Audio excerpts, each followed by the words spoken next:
Hi guys, good evening. Ngayong gabi po, magpapakita po tayo, papakita ko po sa inyo kung paano nyo malalaman na yung video nyo ay meron ng violation pala. Sa mga hindi nakakaalam, siyempre sa mga, yung upload lang ng upload, hindi nila inaalam kung ano yung mga policy ni Meta. Kung ano yung mga pasok sa banga ni Meta na video, okay? Kasi kadalasan sa inyo, ang dami-dami kong nakikita na nagpo-post kayo ng mga video nyo na hindi akma sa rules ni Meta. Kaya kailangan alamin nyo yung mga policy na yan para hindi kayo magkakaroon ng violation katulad ko. Dahil ako naranasan ko nagkaroon ng violation at 2 months na ngayon meron pa din, pinarusahan pa din ako. So, kaya ginawa ko tong video na to para kayo din maiwasan nyo ha. At tanggalin nyo na kung maaari lang. Kasi mahirap kaya magbura. Ang dami ng video, tapos buburahin nyo pa yung isa-isa. I-check mo lahat yun. May mga proseso po kasi yan. Okay? So, pupunta po tayo sa Facebook natin, sa profile natin. Ayan, pindutin nyo po yung 3 guhit dito. Sa bandang kanan, yung mukha nyo dyan. Tapos, baba po kayo dito. Sa help. Support inbox na pala. Kasi pipindutin mo yung help and support pag nakita mo na yun. Ayun. So, punta ka dito sa support inbox. Ayan. Pag nakita mo na yan, support inbox na yan, pipindutin mo, pupunta ka po dito sa report about others. Dito po nakalagay kung nagre-report ka ba, kung may nire-report ka. So, dyan malagay. So, ako, tingnan natin kung meron. So, hindi ako may mag-report. Pinapabayaan ko lang kayo. Sa mga video nyo na kinukuha nyo sa ibang application or meron silang nasasagap na mga music, dito yan makikita sa your alert. Charan! Ako meron, no? Charan! Meron.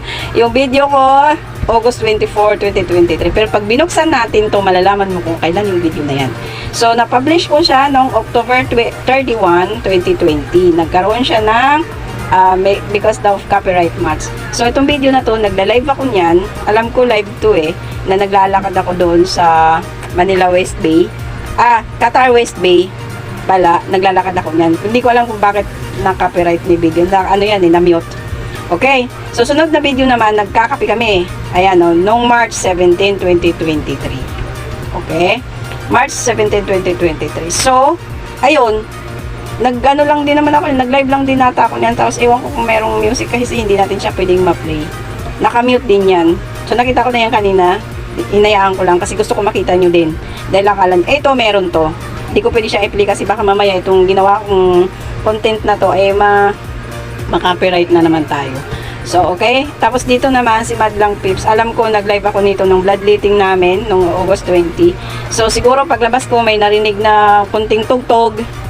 Ayun, na-copyright siya. So, kailangan mo po siyang burahin. Kasi kung gusto mo na magtuloy-tuloy yung stream ads mo at saka yung ads on reels mo, tanggalin mo yung mga video na hindi gusto ni Meta. Susundin na lang po natin sila kasi wala po tayong magagawa kapag na-demote po tayo. Na-demonetization. I-demote po nila yan. Kahit na-monetize ka na, kapag pinarusahan ka ni Meta, madi-demote ka po. Tatanggalin po nila yung monetization nila. Tapos yung mga other mo monetize na tools, hindi mo na makukuha. Katulad ko. Kaya ako sinasabi po sa inyo kasi na-experience ko po yan. So hanggang ngayon, 2 months na pong yung ads on reels ko, 2 months na po niyang, 2 months na ba? June, July, August. August na, 3 months na pala.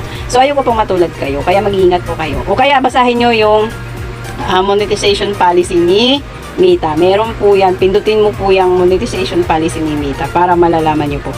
Ngayon, ipapakita ko po sa inyo kung ano po nangyari sa Facebook ko noong madami akong ganyan. Diba? Papakita ko po sa inyo. Saan ko siya makikita? Dito po. Ayan, dashboard. Pupunta ka ng dashboard, sigurado namumula yan, kita nyo yan. So, pupunta ka dito sa monetization para malaman nyo kung bakit ko sinasabi sa inyo yan, okay?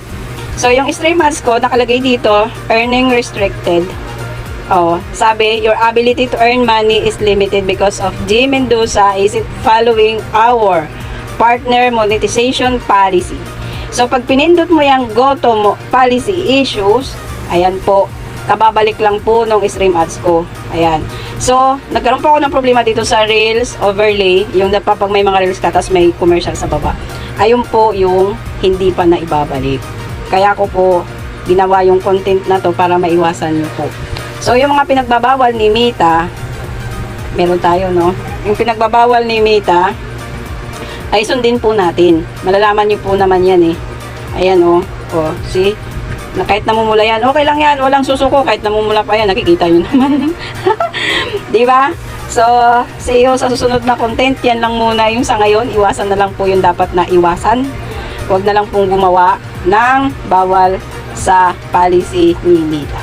Good night! Love you guys. Follow for more.